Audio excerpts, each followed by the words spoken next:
Olá, a paz do Senhor, estamos aqui chegando, a tia Pri no canal, né, o projeto Metamorfose, que benção, se você já chegou aí, compartilhe a nossa live, que está uma benção, hoje com um tema muito abençoado aí, né, o Maio Laranja. Por que do Maio Laranja, né? Nós estamos aqui falando sobre proteção da criança, proteção do adolescente, e é uma honra ter você conosco. Hoje temos uma convidada muito especial, né? A psicóloga Débora, é uma bênção nas mãos do Senhor. Então, nós estamos aqui ansiosos para começar a nossa live do mês de maio. É uma benção ter você conosco. Estou aguardando vocês. Quem já for chegando, vai dando a paz do Senhor, vai falando aí, vai compartilhando a live. Logo, logo a tia Débora também vai estar aqui. Vamos esperar alguns minutinhos para poder começar a nossa live. Que benção ter você aqui. Estamos aqui, mas daqui a pouco, você que está nos assistindo, já quero te convidar a participar do culto também, aqui na Assembleia de Deus, Missão Ágape, em Jacareí. Trabalhe com as crianças, estamos retomando aí as atividades da igreja. E é uma benção do Senhor. Tia Débora já chegou. Tia Débora, já te mandei o convite aí. Só estou aguardando um pouquinho. A hora que a senhora quiser aceitar, pode ficar à vontade, tá bom? Para quem não me conhece, eu sou a tia Pri, trabalho no Ministério Infantil, ministro a palavra do Senhor, temos, né, aí o projeto de seminários, né, que realizamos, aconselhamento também, fazemos, né, oficinas, e estamos aí para servir ao Senhor. E hoje, né, a nossa live com a convidada especial, como eu já falei para vocês, hoje vamos ter um bate-papo com a psicóloga Débora Francelino, e nós vamos conversar um pouco sobre os traumas que pode causar na criança e no adolescente, né, com a questão do abuso, né, psicológico, abuso sexual, e como nós, evangelistas de crianças, de adolescentes, nós que estamos trabalhando para o reino do Senhor, podemos ajudar essas crianças, esses adolescentes, amém? Então, já vou fazer aqui uma breve introdução, né, para vocês. Você conhece o Maio Laranja? Esse mês é dedicado para o combate do abuso e a exploração sexual da criança e do adolescente no Brasil. Especificamente, no dia 18 de maio, foi escolhido nacionalmente para combater o abuso e a exploração sexual da criança e do adolescente. Por que no dia 18 de maio?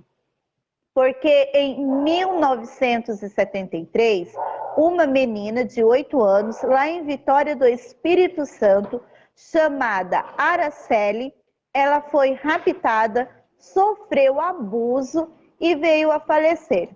E até hoje o crime está impune. Em memória a essa criança que sofreu esse abuso, foi decretado esse dia. É importante conhecer o assunto porque nós poderemos nos mobilizar, sensibilizar e combater. Somente no dia 18 de maio, tia Pri, vou me mobilizar para combater a exploração e o abuso sexual? Não. todos os dias. Devemos orientar nossas crianças e adolescentes e denunciar caso percebemos alguma situação do gênero. No dia 18 de maio, eu acredito no combate do abuso e exploração sexual da criança e do adolescente. Diga não ao abuso. Atualmente, os números nos mostram que mais de 70% dos abusadores são mães, pais, padrastos ou parentes próximos, amigos, e mais dos 70% dos casos acontecem na casa da vítima ou do abusador. Seja voz, não se omita. Juntos somos mais fortes. Juntos nós podemos ser mais fortes. Juntos nós podemos combater ao abuso sexual, né, a exploração sexual aí da criança, do adolescente. Então vamos nos unir juntos aí para combater. Tia Débora, chamando você de tia Débora, é costume.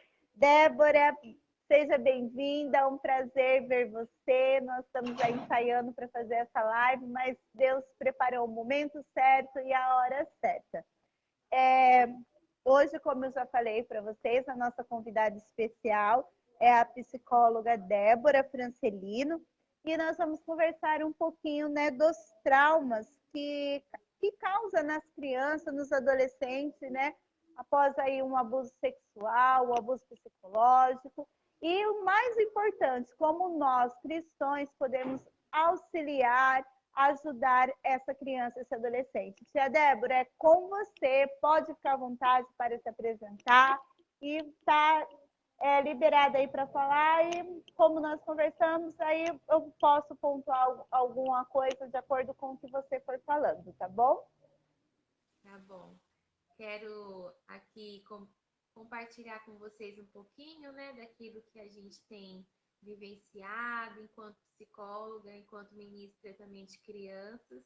Quero cumprimentar a todos que estão por aqui, que ainda vão assistir essa live. Uma boa noite na paz do Senhor Jesus. É um prazer e eu tenho certeza que esse dia foi Deus quem preparou, né? Depois de muitas dificuldades, mas o Senhor faz tudo acontecer no tempo certo. Bom, eu sou a Débora Francelino, também conhecida como Tia Débora.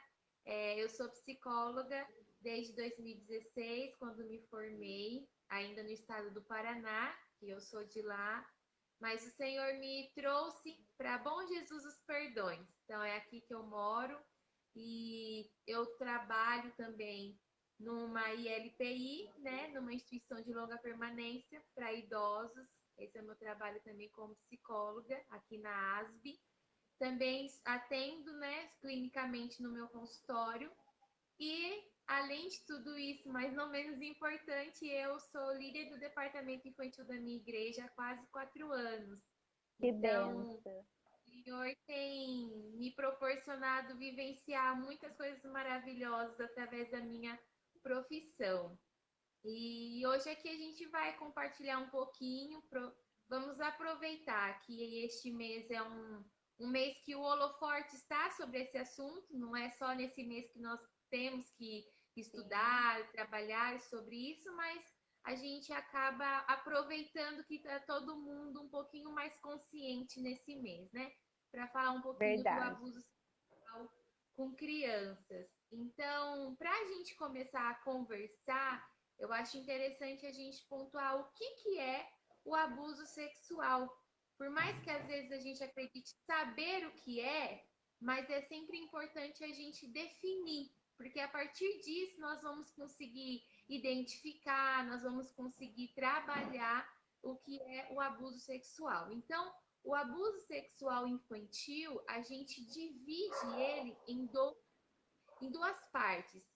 São abusos sexuais com contato e abusos sexuais sem contato. É todo e qualquer, com força, impondo que uma criança participe de uma atividade sexual com contato ou sem contato. Então, pôr uma criança para ver conteúdos pornográficos é um abuso sexual. Pôr uma criança, estimular uma criança a ver certas situações sexuais é um abuso.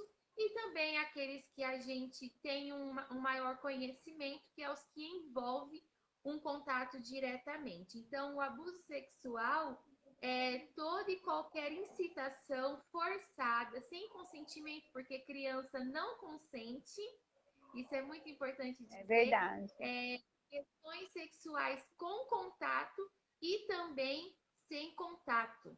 É abuso sexual.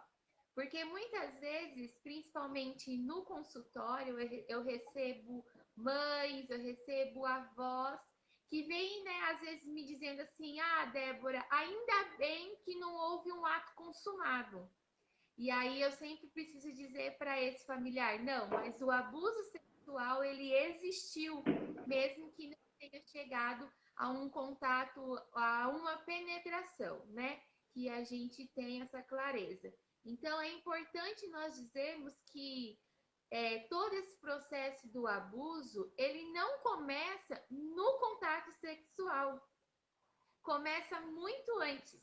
A primeira fase, que é onde a gente precisaria já estar atento, é a parte que a gente chama de aliciamento, que é onde essa pessoa, o abusador, ele alicia essa criança. E muitas vezes o aliciamento do abusador começa com a família, buscando uma proximidade com os pais, buscando estreitar o relacionamento com aquela família. E essa fase do aliciamento, ela não é rápida, ela é sutil, ela é minuciosa e os estudos Verdade. demonstram que um pedófilo ele pode levar até 18 meses aliciando apenas essa família e essa criança. Então, há uma mentalidade estratégica por trás desse abusador. Então, a primeira fase que a gente, enquanto família, precisamos estar atento é a parte do aliciamento. Depois deste aliciamento, que pode ser pessoal e pode ser também através da internet, que é assim como ministro de criança, é uma coisa que eu sempre converso com os pais da minha igreja, que nós precisamos nos atentar com o uso inapropriado da internet, das redes sociais para crianças, né? Porque depois deste aliciamento, que pode ser pessoal, que pode ser também pela internet, a gente então entra na segunda fase do abusador, que é a sedução emocional dessa criança. E aqui, Tia Pri, é um dos pontos assim que se eu pudesse resumir a minha fala, se alguém me perguntasse, Débora, qual é o fator de proteção que eu preciso ter para que um episódio de abuso sexual não alcance a minha família? Eu diria que nós precisamos manter cheio o tanque emocional das nossas crianças. Porque a Verdade. brecha de carência, a brecha do emocional da criança é o alvo certeiro do abusador. Esse é o alvo do pedófilo. Essa é a ponte de sedução emocional que ele usa. Então, ele vai seduzir com palavras, ele vai seduzir com tempo de qualidade com essa criança, ele vai seduzir com presentes, ele vai fazer um raio-x da criança. É uma mentalidade muito inteligente, porque o abusador ele estuda o alvo dele, ele estuda essa criança, porque para ele a criança é um objeto sexual para satisfação. Então ele estuda a criança como um objeto, ele consegue reconhecer as brechas emocionais e ele investir exatamente nesse ponto. E aí é onde eu falo assim que a gente está com um problema muito grande na nossa mão. Porque, infelizmente, nós estamos vivendo e vendo uma geração crescendo carente. a vida muito corrida dos pais, né? A terceirização da educação dessas crianças para a escola, para outros parentes. Nós estamos tendo uma geração de criança de pais ausentes, mesmo que morando na mesma casa. Então, nós Isso estamos. é uma realidade nossa hoje em dia e muito triste, né? Porque eu sempre falo, os filhos são herança do Senhor, o Senhor nos confiou dessa herança e muitos pais estão terceirizando, não têm paciência, não querem estar com seus filhos. Então, esse é um ponto assim muito chave mesmo, o emocional da criança, né, trabalhar essa questão da afetividade com a criança, né? E não tem, os pais não estão tendo essa afetividade, as crianças não têm confiança nos próprios pais.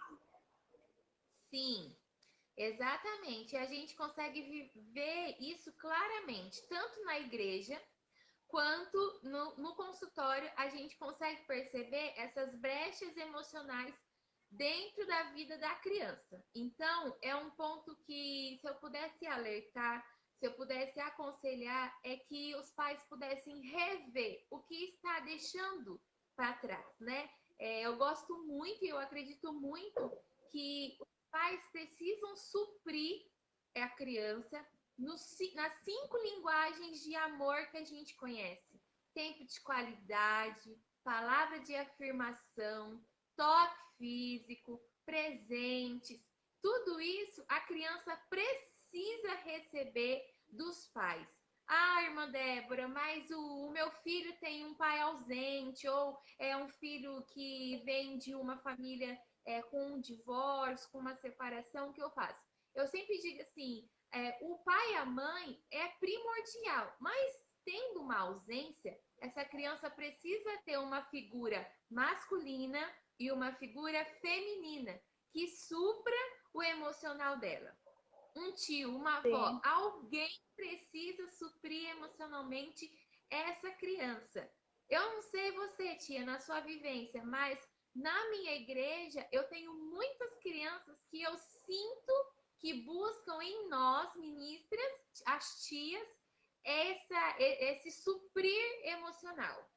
Então, são Sim, crianças que sempre querem abraçar, são crianças que falam assim: tia, olha a minha roupa, o que você achou do meu cabelo? Elas buscam, elas projetam na igreja alguém que possa supri-las emocionalmente. sim, Então, no meu trabalho também eu vejo muito isso, né? Eu trabalho na área da educação, na igreja também, né? No secular, né? Também, assim, com conhecidos. O tempo todo você vê quando a criança ela precisa, né? Dessa, né? Desse toque, né? Porque eu falo que tem criança que se isola, mas tem criança que ela fala, eu preciso, eu procuro, eu preciso me espelhar em alguém que é a figura que ela precisa ter, né? Um referencial. E hoje em dia as crianças não estão tendo, e eu vejo não só quando, no caso de uma família, né, que não tem uma figura masculina ou a feminina devido do divórcio, devido de toda uma situação, né? Mas é mais triste ainda você ver uma família, um casal que tem o pai e a mãe, e é a mesma coisa da criança não ter ninguém, não ter ninguém.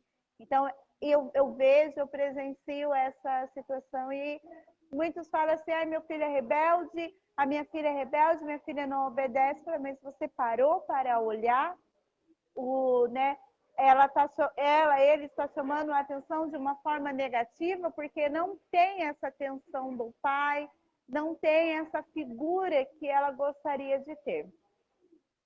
sim, exatamente. Então, essa fragilidade emocional na vida da criança, ela é uma porta aberta para esse abusador, esse pedófilo, ele investir exatamente aí. Então, ele começa a criar um relacionamento com essa criança, Ele começa a estabelecer uma amizade, ele começa a estabelecer uma confiança. Então, é onde ele vai impondo também as questões do segredo.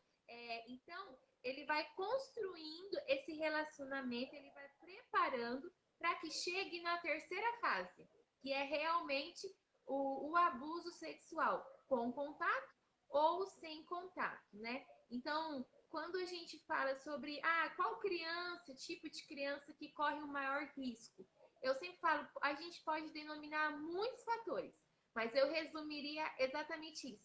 Uma criança que tem fragilidades emocionais dentro da casa dela. Esse é o primeiro ponto, né? É claro que existem casos de abuso de que não houve aliciamento. É um abuso sexual que a gente chama de abrupto, né? Mas a maioria não é assim. Infelizmente, não é assim. E os abusadores, eles normalmente se classificam em três tipos. Pode ser pessoas de dentro da família, que daí é a maioria. Tem uma pesquisa que fala que 87% dos abusadores são conhecidos da família da criança abusada. Então, é gigantesco o número de casos de crianças que são abusadas por pessoas de dentro da família. E aí nós temos também abusadores que são pessoas que têm um determinado poder, autoridade sobre a criança. Isso pode entrar a professora, isso pode entrar qualquer outro tipo de laço sanguíneo sem ser pai, os mais próximos. E também existem os abusadores que são pessoas de dentro da comunidade, né? Às vezes já não necessariamente tem um relacionamento próximo com essa criança. Mas o que nos assusta é que aquelas pessoas que a gente esperaria que protegessem, na verdade, nós percebemos que são as pessoas que marcam a vida dessas crianças com abuso sexual. E aí, falando, né, entrando no que a gente quer conversar hoje sobre os traumas, os efeitos, e aí aqui a gente poderia ir muito longe. Porque quando uma criança é abusada, os efeitos, as marcas que essa criança vai carregar, elas podem se revelar no aspecto físico, no aspecto emocional, no aspecto comportamental, no aspecto cognitivo, nas relações interpessoais.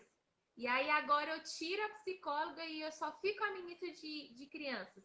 E também existem marcas no âmbito espiritual. Então, é algo que não importa o nível de abuso, que seja o mínimo possível, que talvez alguém olhe e perceba assim, não, mas será que foi um abuso? Não importa o nível de gravidade, as marcas são profundas na vida de cada criança que passa por isso. E aí nós, então, podemos, assim, abranger muito. Há uma ruptura, há um manchar, né, na vida dessa criança, em reconhecer quem ela é. Então, a gente tem um efeito na identidade da criança.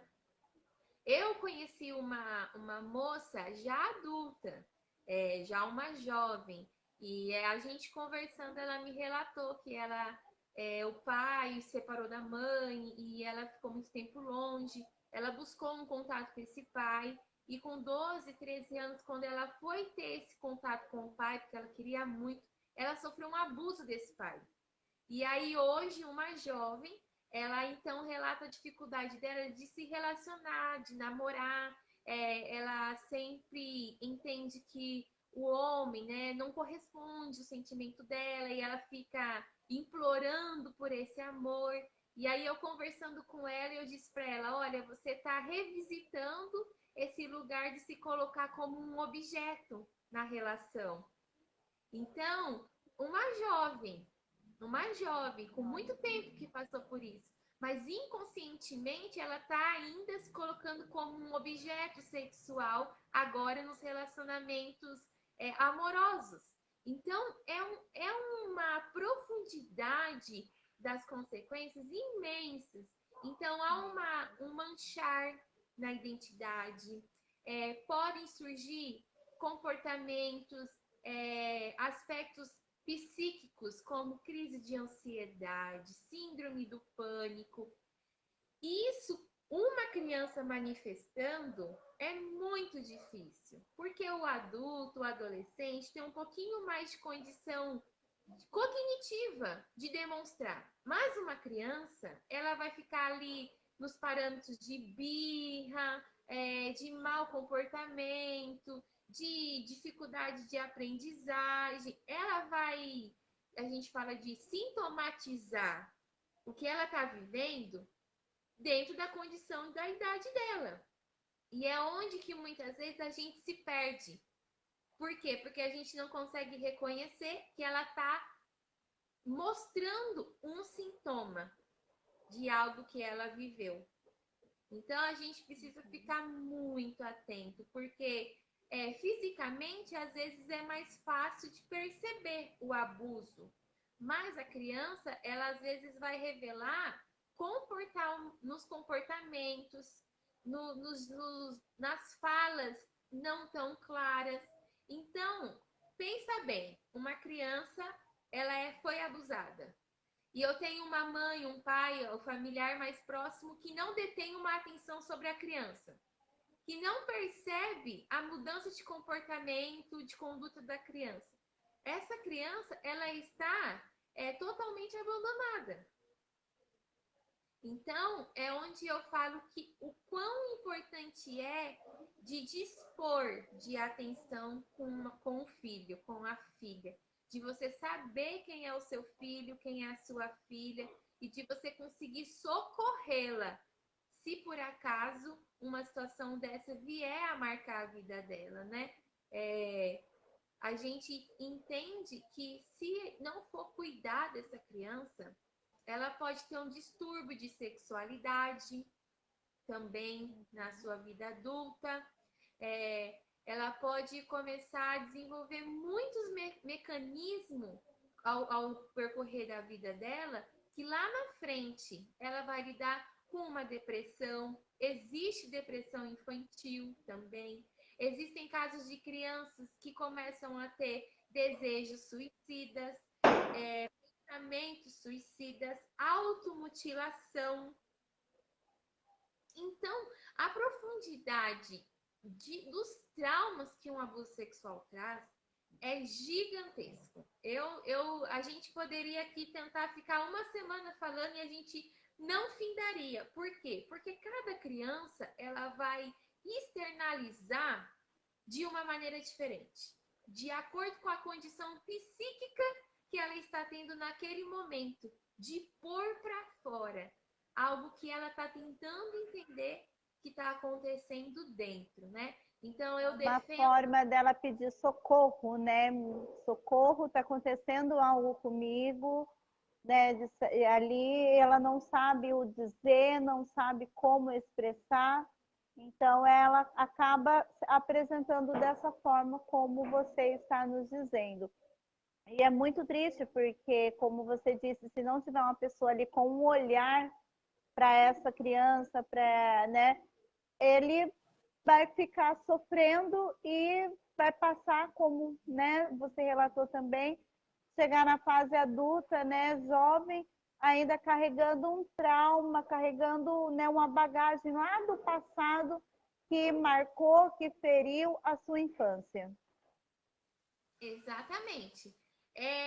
Eu sempre digo assim, faça de tudo para que essa marca nunca alcance sua casa.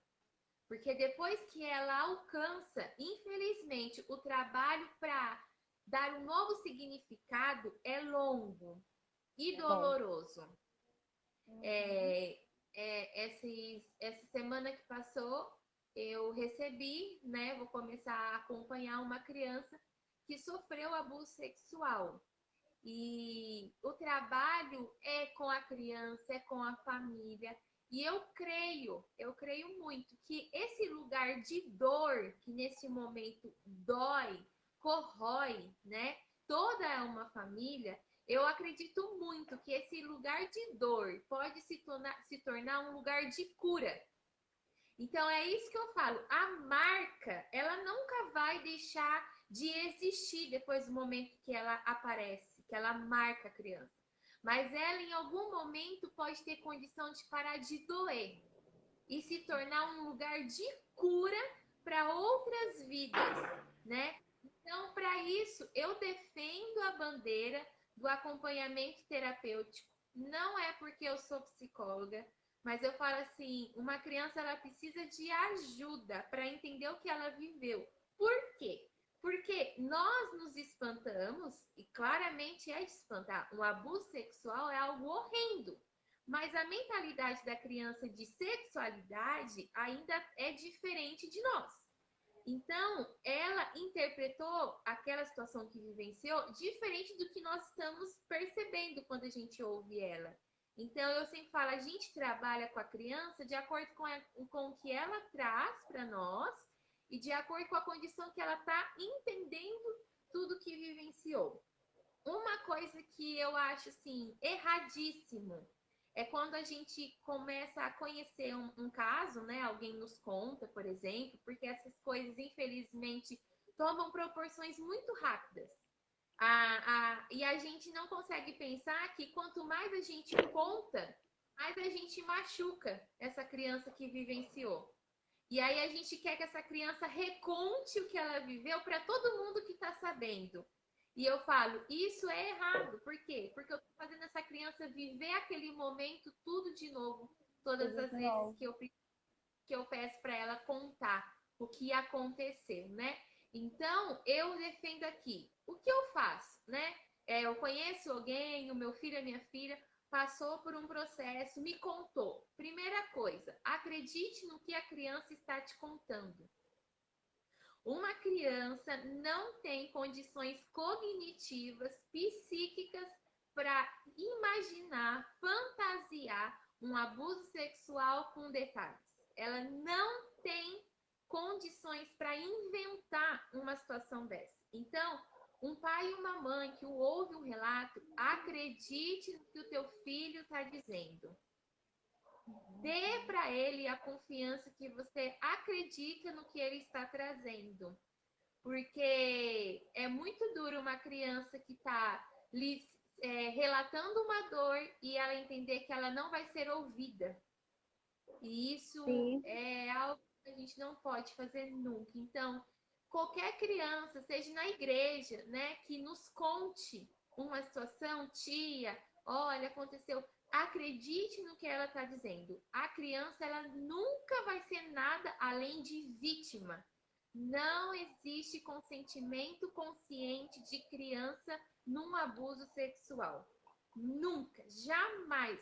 Isso é uma coisa que a gente tem que ter muito claro na nossa mente.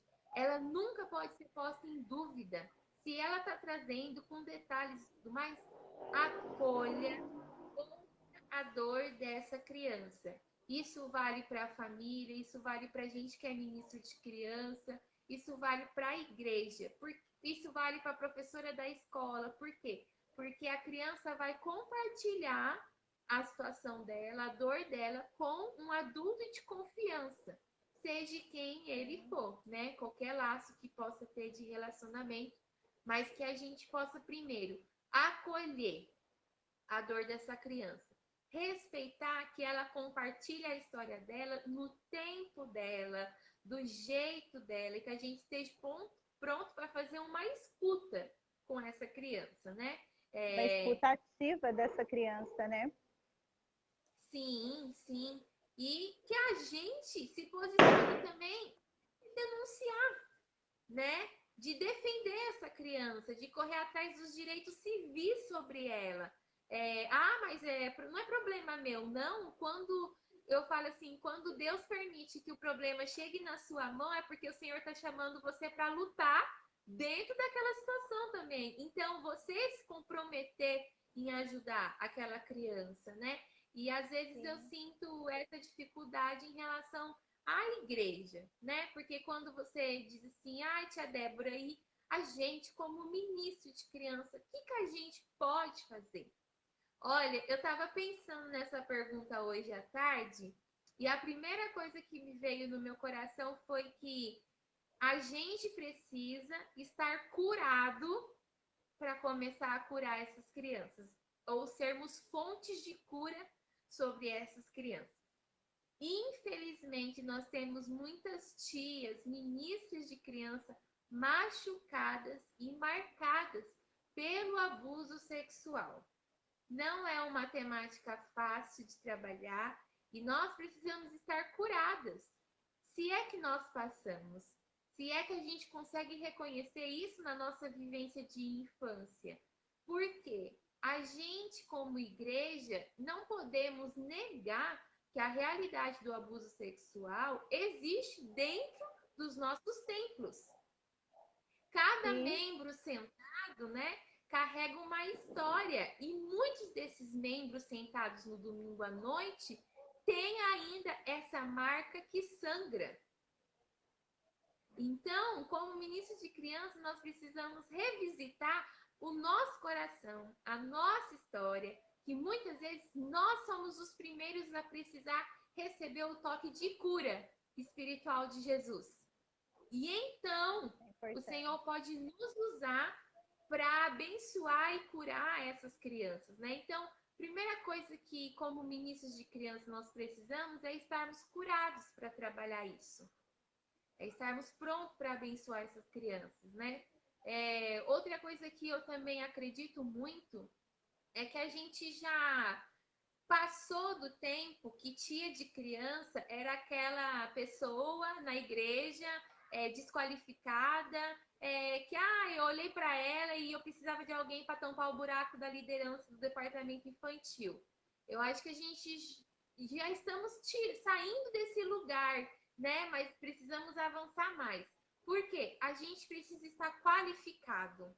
A gente precisa estudar, a gente precisa buscar literatura, a gente precisa se derramar na palavra para manejar a palavra, como a própria Bíblia diz, da maneira correta, né? Então a gente precisa estar alicerçado, buscar conhecimento, nos qualificar e estarmos também fortalecidos dentro da palavra de Deus. Porque tirando o Sim, meu trabalho, né, psicológico de clínica, lá na clínica eu não consigo trabalhar o aspecto espiritual, por exemplo, né? Mas na igreja eu consigo trabalhar exatamente esse ponto. E para trabalhar aspecto espiritual é a palavra de Deus. A palavra do Senhor ela é completa. Tudo que Deus nos deixou está ali para nós utilizarmos em qualquer situação, inclusive de uma criança que sofreu um abuso sexual, né? Então nós precisamos estar qualificados no conhecimento secular, se assim podemos dizer, e também no conhecimento bíblico da palavra de Deus. Buscar a gente fazer curso mesmo, participar, porque isso é importante para que a gente consiga ser fonte de bênção sobre essas crianças, né? Eu acredito também que a gente, como ministro de crianças, precisamos proporcionar projetos, né? Meios de trabalhar esse tema dentro da igreja. E a gente precisa estar fortalecido em jejum e oração, porque é um campo de batalha muito grande que a gente adentra, que é essa área, né? Então a gente tem o conhecimento do procedimento do chá de bonecas, do encontro de heróis. Precisamos capacitar os pais a reconhecer, né, as características de um abusador, a entender melhor. Por quê? Porque por ser um tema muito delicado, o nosso primeiro comportamento é de evitar falar sobre. Mas, na verdade, a informação, ela é um meio de prevenção. Então, de a gente ludicamente trabalhar com essa criança e de maneira informativa alcançar também essa família, esses pais, né? Para que eles possam estar mais atentos se caso haja uma investida de alguém mais próximo, para que aconteça, observar bem a criança, né? Nesse sentido. Isso que você falou é muito importante, tia Débora, porque antes de orientar, de falar com a criança, eu penso que é importante conversar com os pais, orientar os pais, porque quando nós orientamos a criança, né, falamos sobre os meios de proteções que ela pode ter, até mesmo dela reconhecer, né, o caso, do abusador estar ali, né, procurando, né, investindo, né, sondando, ela vai saber identificar. Porque muitos pais, como você disse, é um assunto delicado, não querem falar, é melhor não falar, é melhor não tocar, é melhor nós não se atentar. E vemos que as coisas estão acontecendo muito perto de nós e nós estamos se calando. E como igreja, como ministra de crianças, nós não podemos nos calar. Né? A palavra do Senhor, eu gosto muito daquele versículo de Provérbios 31, 8 e 9, que fala, né? Erga a voz em favor dos que não podem defender-se. Seja o defensor de todos os desamparados. Erga a voz e julgue com justiça. Defenda os direitos dos pobres e dos necessitados. Então, nós somos as vozes dessas crianças, nós somos as vozes que precisamos lutar por eles. E então, nós temos que falar, temos que orientar, temos que estar perto dos pais, porque eu penso da forma, se eu oriento a criança sem orientar os pais, pode abrir aí uma brecha, a criança vai chegar em casa falando e os pais vão achar ruim. Então, assim, e outros não vão saber da continuidade do assunto. Então, nós precisamos, sim, como igreja. A Bíblia, ela tem histórias de relatos, né, de abusos, como trabalhar, como curar, né, tem palavras de cura e é isso mesmo. A igreja temos que curar, né, trabalhar, as tias que trabalham precisam estar curadas para curar. E tem muitas membros da igreja feridos, trazendo essas marcas, e estão ali e não sabem como se libertar. Exatamente. O ano retrasado, a gente chegou a marcar, né, para nós fazermos na nossa igreja o chá de bonecas, mas a pandemia veio, a gente colocou no azeite de Deus, né? Mas na época dos preparativos, as mães me procuravam para fazer a inscrição das filhas, e aí a gente ia conversando um pouquinho sobre a metodologia do chá e tudo mais. E eu tive um episódio de uma mãe cair aos prantos naquela conversa informal sobre o chá de bonecas, porque ela entendeu, ela revisitou um episódio na infância e ela entendeu que ela tinha sofrido um abuso naquele momento.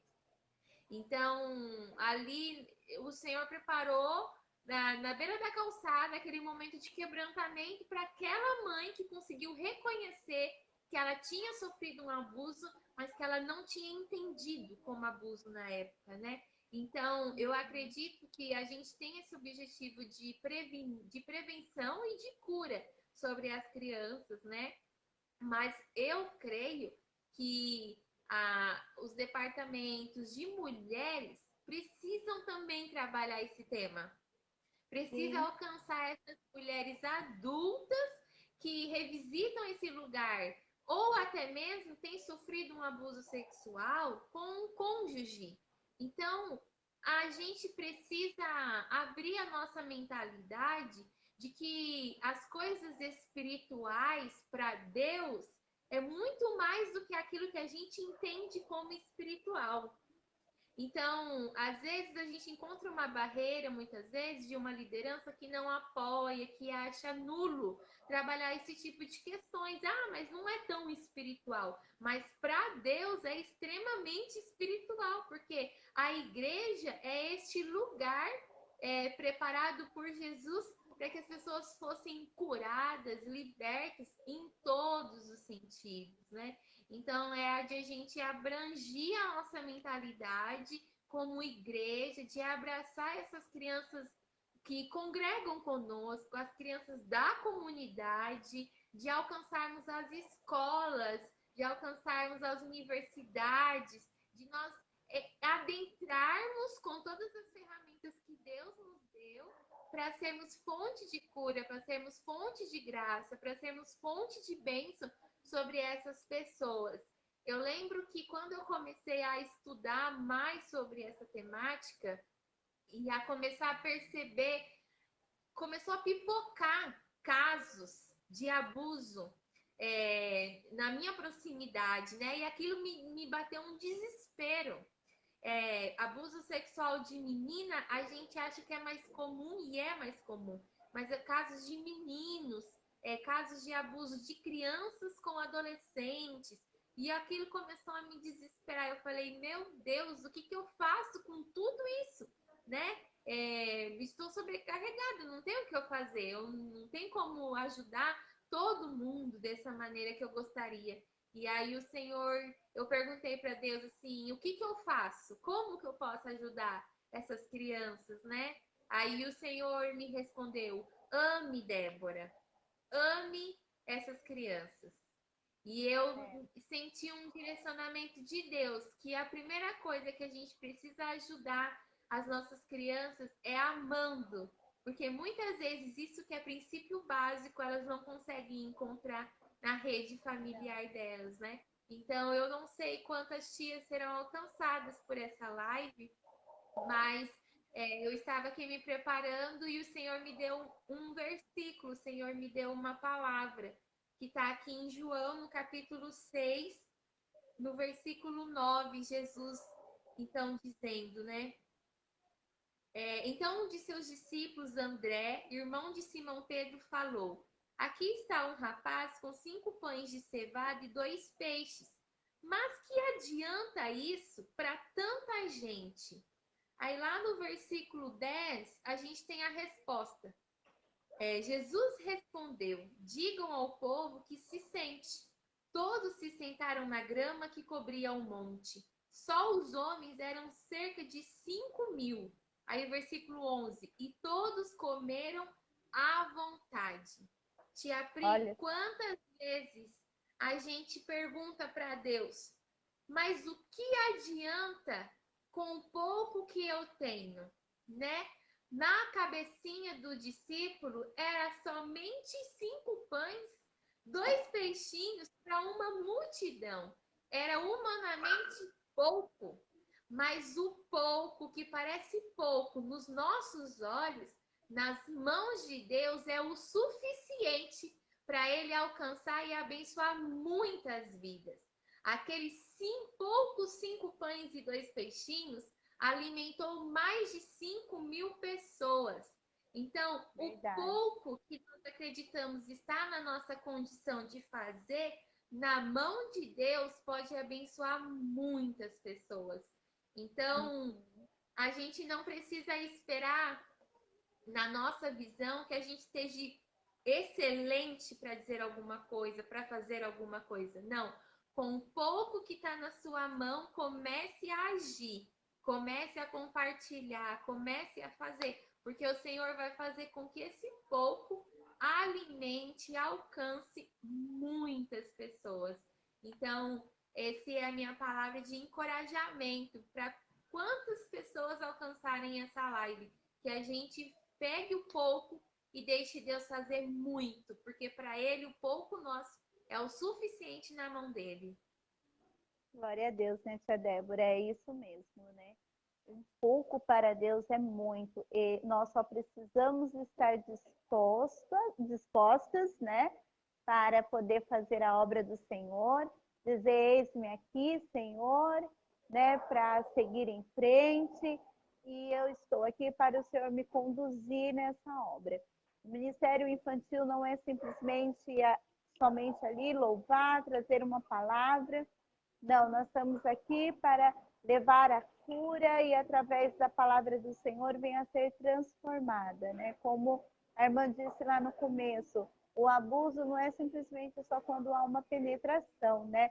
Mas são vários abusos por palavras, abusos por toque, ou até mesmo, né, eu acredito assim, né, tem a questão do abuso, né, o virtual também, né, que, né, tem hoje em dia as redes sociais, nos jogos, né, tudo essa está em torno da tecnologia hoje em dia, Então, nós temos que estar atentos, nós temos que orientar, nós temos que sempre estar com, né, o olho, como falo com as minhas meninas lá no trabalho, com o olhar de águia, né? Temos que ter uma visão ampla, olhar tudo o que está ao nosso redor e sempre ter um olhar diferenciado para a criança, conhecer a criança num todo, porque quando nós conhecemos, até mesmo o pai, a mãe precisa ter esse conhecimento do seu filho, porque você vai perceber, porque as crianças, eles dão alerta do que está acontecendo, se está bem, se não está bem, eles têm a forma deles alertar, e nós precisamos ter esse conhecimento para identificar o alerta que as crianças estão dando para nós. Para a gente já está chegando aí no finalzinho, e aí deixa uma palavra para todas nós aí, para finalizarmos esse momento. Sou muito grata a Deus pela vida da irmã, aprendi bastante aqui, e eu creio que a live vai chegar em mais pessoas e vai alcançar e vai direcionar e vai, né, encorajar a cada líder, a cada ministra a trabalhar essa questão com as suas crianças na sua igreja. Amém. O que eu gostaria de dizer é que talvez a gente esteja falando e esteja alguém ouvindo e entendendo, sabe? Conhece uma vivência de abuso sexual. E eu quero dar uma palavra de esperança, que a marca do abuso sexual não é o fim do caminho. Ele não é o fim de uma história. Ele não é o último capítulo. Ele é um capítulo doloroso, é um capítulo de muito sofrimento, mas ele tem sempre um fim para uma nova história, né? Eu gosto muito da história de cura, de testemunho da nossa ministra Damares, que encoraja muitos de alguém que soube transformar a marca numa fonte de cura para outras pessoas, né? Então, a marca do abuso sexual não é o fim de uma vida, mas através de toda uma rede de apoio, de toda uma assistência psicológica e espiritual sobre essa criança e essa família, eu creio que há sim condições de uma cura plena em Jesus, né? E como ministros de crianças, que a gente não desanime, que a gente não abra mão, que a gente não diminua aquilo que Deus nos chamou.